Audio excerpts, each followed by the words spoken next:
I am not sure about the video content, but I'll go through with it regardless of what I feel right now.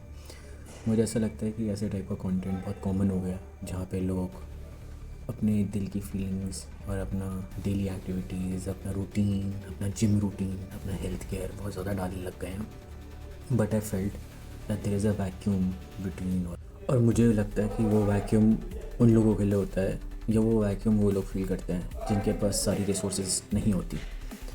Given that it's my first time, I do not know what the correct form और what the correct pattern of things is.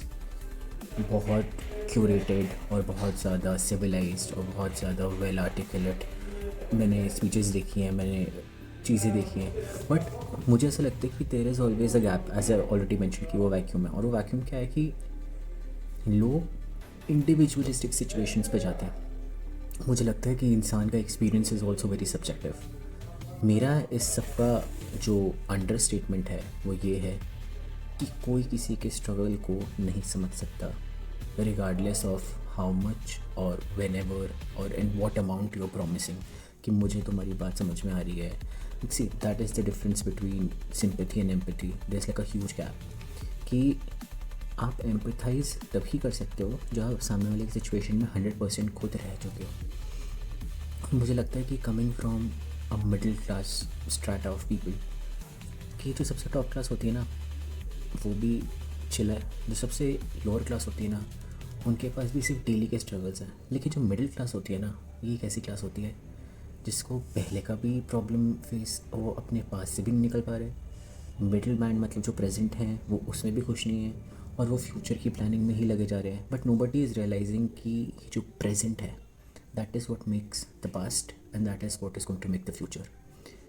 तो इसलिए मुझे ऐसा लगता है कि जो मेरी एज ग्रुप के बच्चे हैं, ये जो मेरी एज ग्रुप के बच्चे, I won't call my self a kid any more, but जो मेरी एज ग्रुप के लोग हैं, I am 23 right now and I turn 24 in the month of May.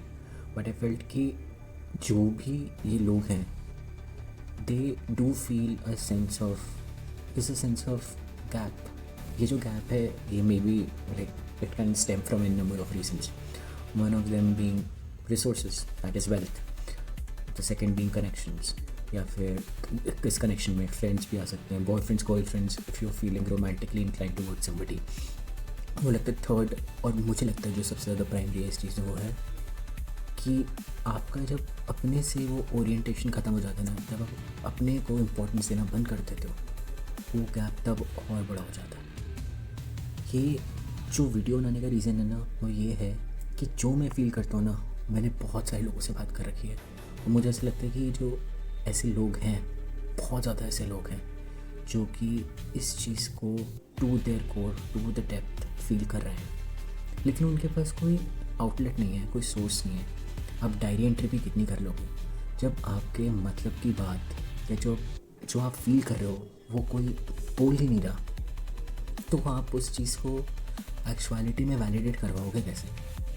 कितने स्ट्रगल्स हैं जो इंसान के सिर्फ इंटरनल होते हैं, आप किसी को नहीं बता सकते. You are too embarrassed to tell your parents, you are too embarrassed to tell your friends. Sometimes your friends are not on the same page as you are, may be due to financial instability, maybe like you have this innate sense of loneliness जो तुम किसी को शायद से explain नहीं कर सकते कि वो तुम्हारे अंदर इतना पहले से है, लेकिन तुम्हारे पास फ्रेंड्स हैं, तुम्हारे पास फैमिली है, you are still getting support. But at the end of it you don't have an outlet कि जो तुम्हारी बात जैसे तुम समझाना चाह रहे हो ना, वो इंसान वो तुम्हारी बात समझे. इस पूरे चैनल का या इस पूरी वीडियो का या मैं जितनी भी फ्यूचर में वीडियोज़ डालूँगा उस सब का सेंस यही है that you are not alone. Nobody is alone.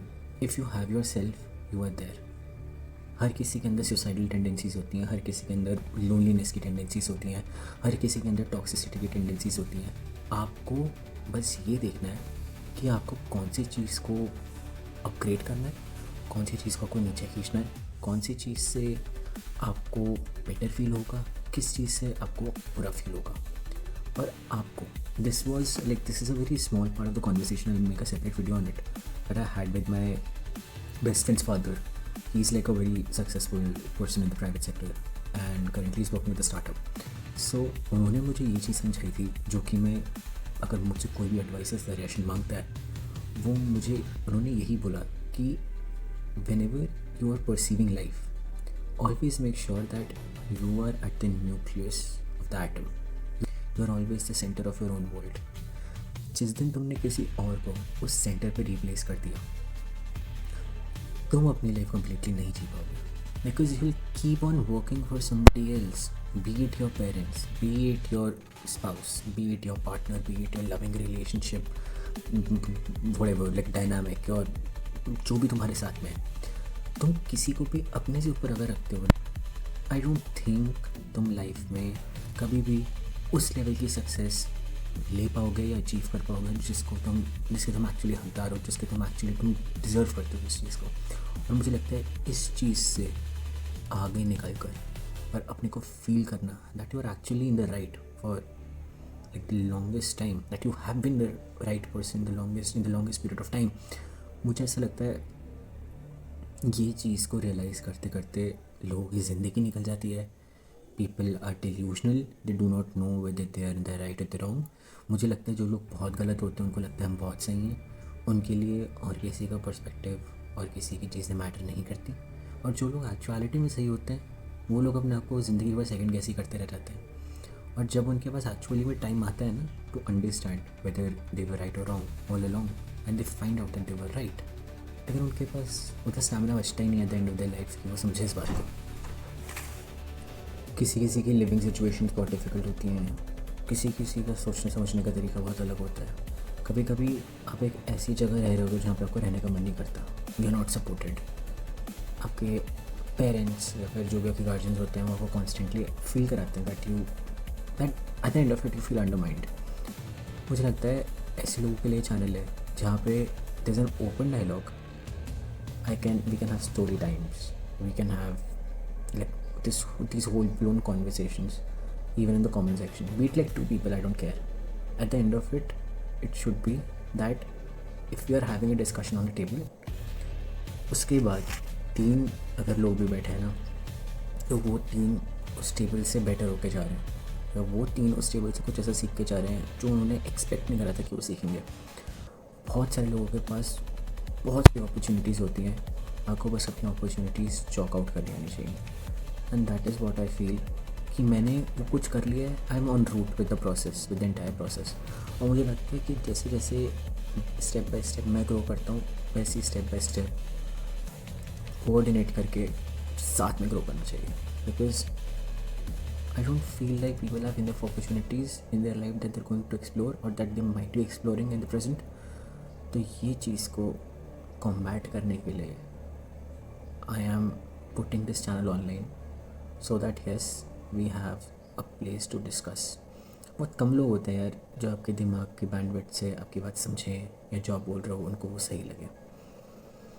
Yes, better things are coming here. I hope we get to interact more often. The comment sections are going to be wide open. You can write whatever you feel like. If you're actually resonating with what I'm saying, if the bandwidth is the same, I would really like for you to comment and we can take it from there, one step at a time.